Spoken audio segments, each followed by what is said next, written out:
Good morning to everyone and today is the lecture number 34 जो 44 page पे हैं। आज हम सीखने वाले हैं lecture number 34 on the page 44।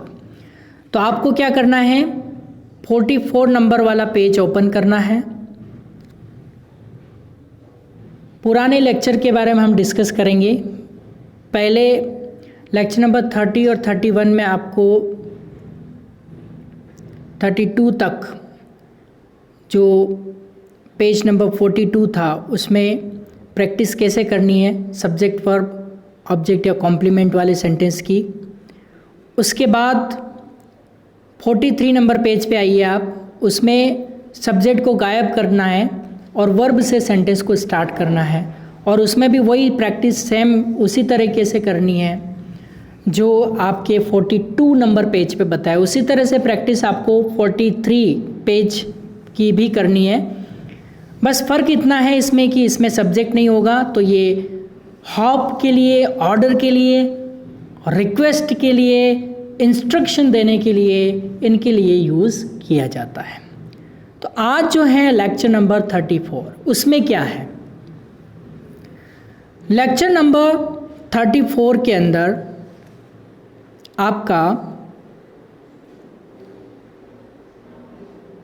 Imperative तो है, आज्ञावाचक तो है। अब देखो सेंटेंस को ध्यान से देखो, हमने इसके पहले के जो लेक्चर में कहाँ से स्टार्ट किया था, स्पीक से स्टार्ट किया था। कहाँ से स्टार्ट किया था, स्पीक से स्टार्ट किया था और डायरेक्टली हमने ऑब्जेक्ट या कॉम्प्लीमेंट को उसमें जोड़ दिया था। लेकिन इस वाले लेक्चर के अंदर आपको आगे डोंट लगा देना है, यानी कि वो इम्पेरेटिव तो है ही है, लेकिन इम्पेरेटिव में कौन सा हो गया, इम्पेरेटिव में कौन सा हो गया, ये नेगेटिव हो गया, यानी कि नकारात्मक हो गया। इम्पेरेटिव में कौन सा हो गया, नेगेटिव हो गया, यानी कि नकारात्मक हो गया। जैसे मैं आपको बोल रहा हूँ स्पीक इन इंग्लिश, इंग्लिश बोलो। अब मैं आपको ये भी कह सकता हूँ don't speak in Hindi, Hindi मत बोलो। तो मैं आपको ऑर्डर दे रहा हूँ लेकिन नेगेटिव में, ऑर्डर दे रहा हूँ लेकिन नेगेटिव में। तो आज के लेक्चर में यही है, इम्पेरेटिव है लेकिन नेगेटिव है, यानी कि नकारात्मक है। मना करना है किसी से, वो मत करो। जैसे डू दिस वर्क, ये काम करो, तो इम्पेरेटिव हो गया। डोंट डू दिस वर्क, ये काम मत करो, तो इम्पेरेटिव में नेगेटिव हो गया। समझ में आ रहा है आपको? इम्पेरेटिव के अंदर नेगेटिव काम, किसी काम को मना करना है। जैसे don't play the drum, drum मत बजाइए, यानी आप उस काम से डिस्टर्ब हो रहे हैं। तो आपको ऑर्डर भी दे सकते हैं, रिक्वेस्ट भी कर सकते हैं। डोंट ओपन द विंडो, खिड़की मत खोलो। डोंट लुक देयर, उधर मत देखो।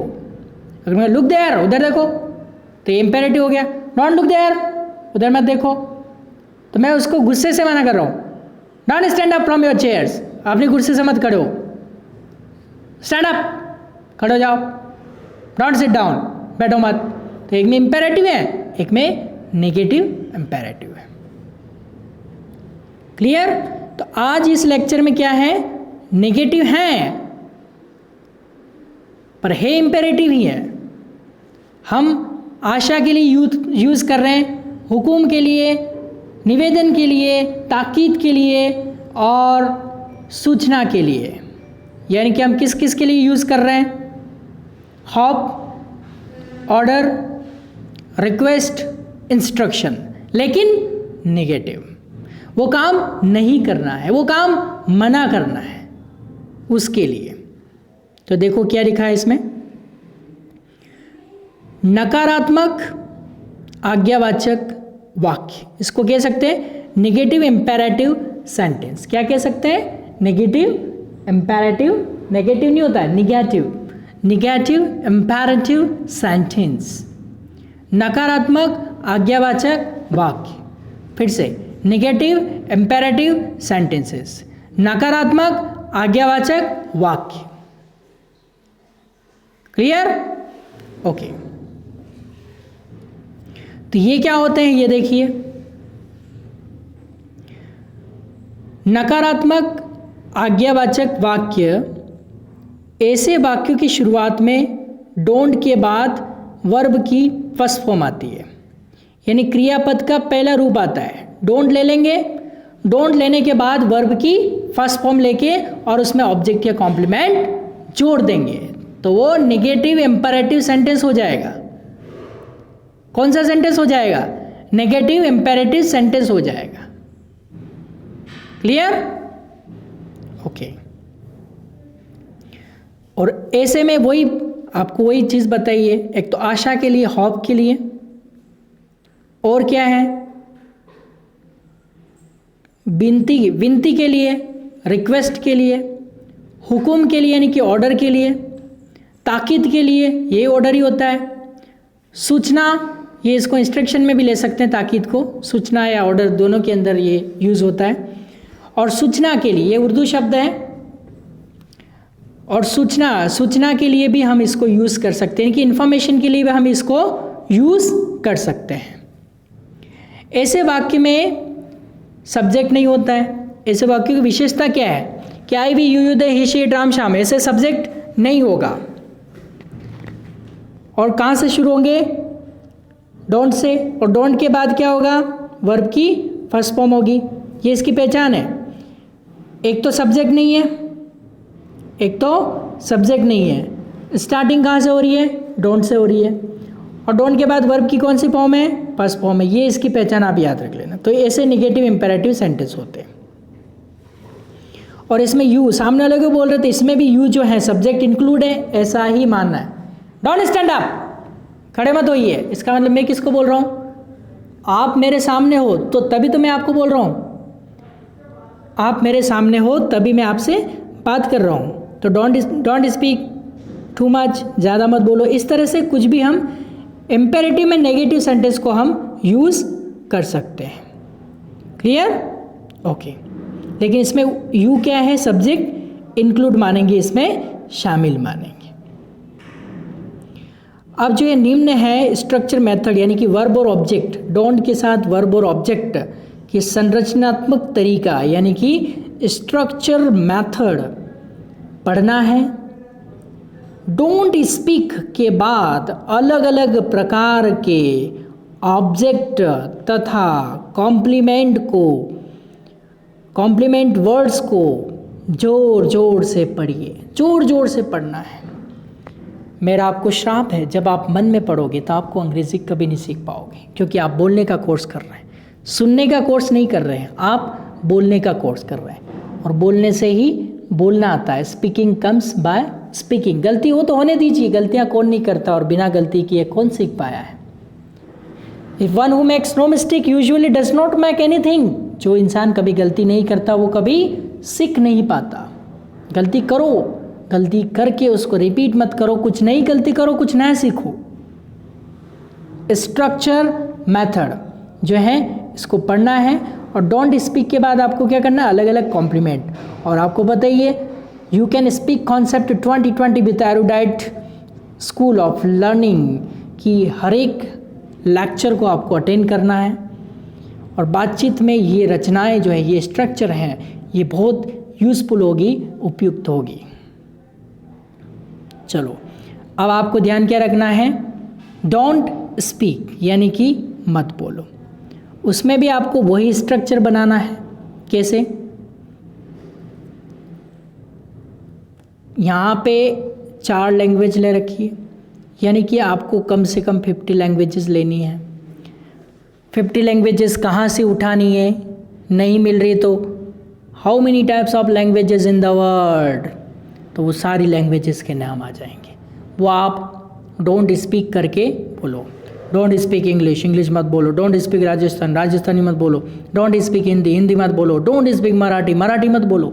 इस तरह से 50 वर्ब आप लेके प्रैक्टिस करो।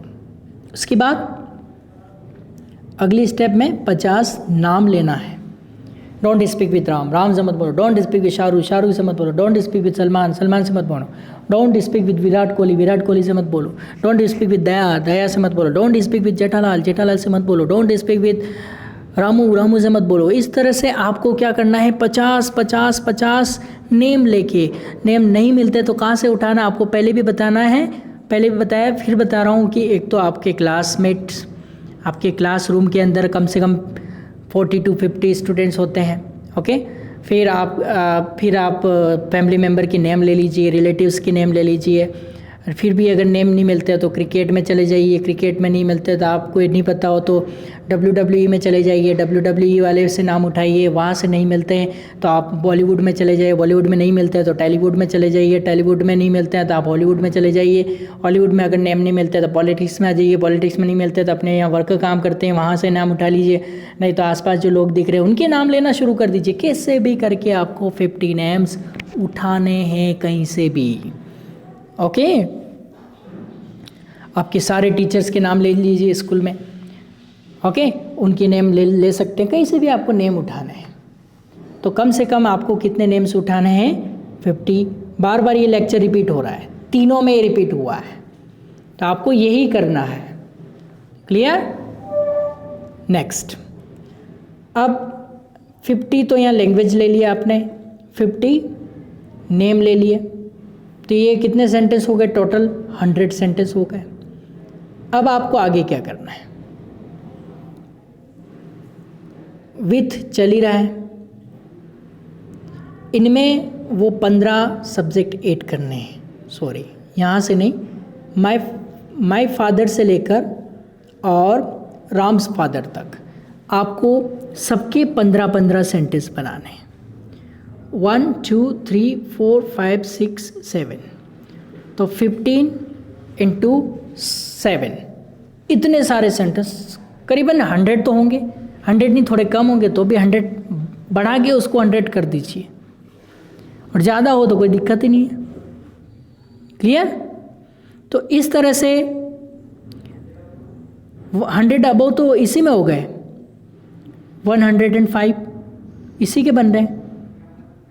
तो आपको क्या करना है कि मेरी फैमिली में मेरे फादर ही नहीं है, मेरी मदर भी हैं, मेरे ग्रैंडफादर भी हैं, मेरी ग्रैंड मदर भी है, मेरे अंकल भी है, मेरी आंटी भी हैं, और कौन कौन है, मेरा ब्रदर भी है, मेरी सिस्टर भी हैं, मेरे कज़िन भी हैं, मेरे नेबर भी हैं, मेरे फैमिली डॉक्टर भी हैं, मेरे प्रिंसिपल सर भी हैं, मेरे डायरेक्टर मैम भी हैं, मेरे क्लास टीचर भी है, मेरे सब्जेक्ट टीचर भी हैं। तो इस तरह से आपको 15 सेंटेंस सबके बढ़ाने। Don't speak with my father, मेरे पापा से मत बोलो। Don't speak with my mother, मेरी मम्मी से मत बोलो। Don't speak with my grandfather, मेरे दादाजी से मत बोलो, इस तरह से, ओके। फिर माई का हो गया, आवर का ले लो। Don't speak with our father, हमारे पापा से मत बोलो। दो भाई बहन आपस में बात कर रहे हैं तो बोल देंगे don't speak with our father, हमारे पापा से मत बोलो। Don't speak with our grandfather, हमारे दादाजी से मत बोलो। Don't speak with our uncle, हमारे अंकल से मत बोलो। और हो गया, फिर यूर ले लो, इसमें तेरा और इसमें तुम्हारा, तो तेरा वाला ले लेते हैं। Don't speak with your father, तेरे पापा से मत बोल। Don't speak with your mother, तेरी मम्मी से मत बोल। Don't speak with your uncle, तेरे अंकल से मत बोल। Don't speak with your sister, तेरे सिस्टर से मत बोल। देखो सेंटेंस ऑटोमेटिकली पता नहीं कहाँ से आते जा रहे दिमाग में, और इमेजिनेशन कहीं, ये पुराने तरीके से पढ़ने की कोई ज़रूरत नहीं। सब्जेक्ट हेल्प, पिछले 15 साल से रिसर्च कर रहा हूँ इस चीज़ में, और तब जाके ये शॉर्टेस्ट टेक्निक आपके लिए लेके आओ। इसको इतना अंदर तक उतार लीजिए कि इतना कॉन्फिडेंस आपके अंदर बाहर निकलना चाहिए, इतना कि कब मैं इंग्लिश बोलूँ कब बोलूँ, ऐसे नहीं डर डर के पैर नीचे से हिले और आप कॉन्फिडेंस आपके अंदर नहीं हो। इतना सारा कॉन्फिडेंस आपके अंदर आ जाना चाहिए इन सेंटेंसेस को प्रैक्टिस करते करते। फिर आपने यूअर ले लिया, फिर इस यूअर को ले लो। Don't speak with your father, तुम्हारे पिताजी से मत बोलो, okay. Don't speak with your uncle, तुम्हारे 2 भाई बहन सामने है तो उनको बोल रहा हूँ मैं, तुम्हारे अंकल से मत बोलो। Don't speak with your cousin, तुम्हारे चचेरे में मेरे भाई बहन से मत बोलो। तो इस तरह से हम क्या करते हैं इसमें। अब जो हीज़ ले लो, don't speak with his father, उस लड़के के पापा से मत बोलो। Don't speak with his grandfather, उस लड़के के दादाजी से मत बोलो। Don't speak with his grandmother, उस लड़के के दादी जी से मत बोलो। तो ऐसे आपको क्या करना है, father, mother, grandfather, grandmother, uncle, aunty, brother, sister, cousin, फिर नेबर, फैमिली डॉक्टर, और subject teacher, class teacher, principal, director, ऐसे करके करीबन कम से कम 15 सेंटेंस सब्जेक्ट इसमें बढ़ा लेने हैं। क्या करना है आपको? बढ़ा लेने हैं। फिर हर ले लो, हर में भी 15 बन जाएंगे। Don't speak with her father, don't speak with her mother, don't speak with her grandfather, don't speak with her grandmother, don't speak with her uncle, don't speak with her auntie, don't speak with her brother, don't speak with her sister, don't speak with her cousin, don't speak with her neighbor, don't speak with her doctor, don't speak with her principal, don't speak with her director, don't speak with her subject teacher, don't speak with her class teacher। इस तरह से आप बोल सकते हैं। फिर Ram's father, don't speak with Ram's father, Ram के पापा से मत बोलो। Don't speak with Ram's mother, Ram की मम्मी से मत बोलो। Don't speak with Ram's grand father, Ram के दादाजी से मत बोलो। Don't speak with Ram's grand mother, Ram की दादी जी से मत बोलो। Don't speak with Ram's uncle, Ram के अंकल से मत बोलो। Don't speak with Ram's aunty, Ram की आंटी से मत बोलो। Don't speak with Ram's cousin, Ram की कजिन से मत बोलो। Don't speak with Ram's brother, Ram के भाई से मत बोलो। Don't speak with Ram's sister, Ram की बहन से मत बोलो। Don't speak with Ram's neighbour, Ram के पड़ोसी से मत बोलो। Don't speak with Ram's family doctor, Ram के फैमिली डॉक्टर से मत बोलो। Don't speak with Ram's principal, Ram के प्रिंसिपल से मत बोलो। Don't speak with Ram's director, Ram के डायरेक्टर से मत बोलो। Don't speak with Ram's subject teacher, Ram के सब्जेक्ट टीचर से मत बोलो। Don't speak with Ram's class teacher, Ram के क्लास टीचर से मत बोलो। तो इस तरह से आप क्या करेंगे, यहाँ से माई, आवर, यूअर, हीज, हर, राम्स, यहाँ तक 15 सबके लेने, तो 105 तो इसी में बन जाएंगे। ओके, फिर हम आगे चलते हैं। डोंट स्पीक विथ हिम, उस लड़के से मत बोलो। फिर डोंट स्पीक विथ हर, उस लड़की से मत बोलो, है ना। डोंट स्पीक विथ देम, उनसे मत बोलो। डोंट स्पीक विथ लता, ये पर्सन में आई है, लता से मत बोलो। डोंट स्पीक एवरी डे, रोज़ मत बोलो। और क्या हो सकता है, don't speak every day, don't speak daily, फिर इसमें भी डेली मत बोलो, रोज़ मत बोलो। डोंट स्पीक केयरफुली, ध्यान से मत बोलो। डोंट स्पीक फास्ट, तेज मत बोलो। डोंट स्पीक स्लो, धीरे मत बोलो। डोंट स्पीक एट नाइट, रात को मत बोलो। फिर डोंट स्पीक ऑन संडे, रविवार को मत बोलो। फिर सप्ते में 7 दिन होते थे, 7 इसमें बढ़ा लीजिए। Don't speak between Ram and Shyam, Ram और श्याम के बीच मत बोलो। डोंट स्पीक अमंग बॉयज़, लड़कों के बीच मत बोलो। Don't speak in the school, school में मत बोलो। तो इस तरह से प्लेस में 15 सेंटेंस फिर इसमें आप बढ़ा सकते हैं, है ना। 15 सेंटेंस इसमें बढ़ सकते हैं। डोंट स्पीक हियर, यहाँ मत बोलो। डोंट स्पीक देयर, वहाँ मत बोलो। डोंट स्पीक टू लर्न, सीखने के लिए मत बोलो। Don't speak with Ram, Ram से मत बोलो। इस तरह से हम क्या करते हैं, इसको बढ़ा लेते हैं। वर्ब वाले में भी 15 ले लेंगे। डोंट स्पीक विथ मी, मेरे से मत बोलो। Don't speak your worst friend, तुम्हारा सबसे बुरे दोस्त से मत बोलो। Don't speak with your worst friend, तुम्हारे सबसे बुरे दोस्त से मत बोलो। डोंट स्पीक विथ शाम, यानी कि शाम से मत बोलो। तो इस तरह से आपको क्या करना है कि इस लेक्चर में यही डोंट स्पीक के साथ इन कॉम्प्लीमेंट को जोड़ देना है और बार बार इसकी प्रैक्टिस करते ना। इतनी प्रैक्टिस करो कि प्रैक्टिस भी शर्मा जाए क्या, और किसके साथ में आके इतनी टंग चलाओ, फ्लुएंटली बोलो। आपको पता है जैसे न्यूज़ चैनल वाले कितने फास्ट बोलते हैं, क्यों? क्योंकि उनको डेली बोलने की हैबिट है, रोज़ वही चीज़ बोलनी है उनको, वही शब्द बोलने हैं, तो उनकी हैबिट बन जाती है।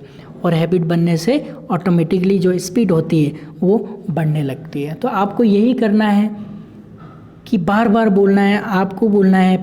आपके पेरेंट्स से भी रिक्वेस्ट करना है, वो भी सीखें, वो भी, क्योंकि इंग्लिश बहुत इंपॉर्टेंट है। और इंग्लिश आती है, 50 लोगों के बीच में हम खड़े और हमें इंग्लिश बोलना नहीं आती तो हमें शर्मिंदा होना पड़ता है। तो कहीं ना कहीं ये बहुत इंपॉर्टेंट है कि ये प्रैक्टिस आप अभी से शुरू करो। ये बुक आपके लिए एक मैजिक है, ये बुक आपकी लाइफ बदल सकती है। तो इसको आप बहुत ही अच्छे से, जो पढ़ेगा उसके लिए बेनिफिट है। इसमें किसी स्टूडेंट या क्लास से कोई मतलब नहीं, बचपन से लेके 55 तक ये बहुत इंपॉर्टेंट है। उम्र हो 55 या उम्र हो 55, सबके लिए इंग्लिश कॉन्वर्सेशन की बुक बहुत इंपॉर्टेंट है। तो आपको पढ़ते रहना है और बहुत ही इम्पोर्टेंट तरीके से इसको प्रैक्टिस करनी है। याद रखना है एक ज़रूरी बात, अगर आपने ईमानदारी से प्रैक्टिस नहीं की, प्रैक्टिस आधी की है तो रिज़ल्ट भी आधा ही आएगा। और मैं नहीं चाहता कि आप आधे रिज़ल्ट में खुश होंगे। तो अच्छे से 100% प्रैक्टिस करो तो 100% आपका रिज़ल्ट निकल के आएगा। तो आज के लेक्चर में हम इतना ही, फिर हम नेक्स्ट लेक्चर में सीखेंगे। Okay, all the best, goodbye, have a nice day.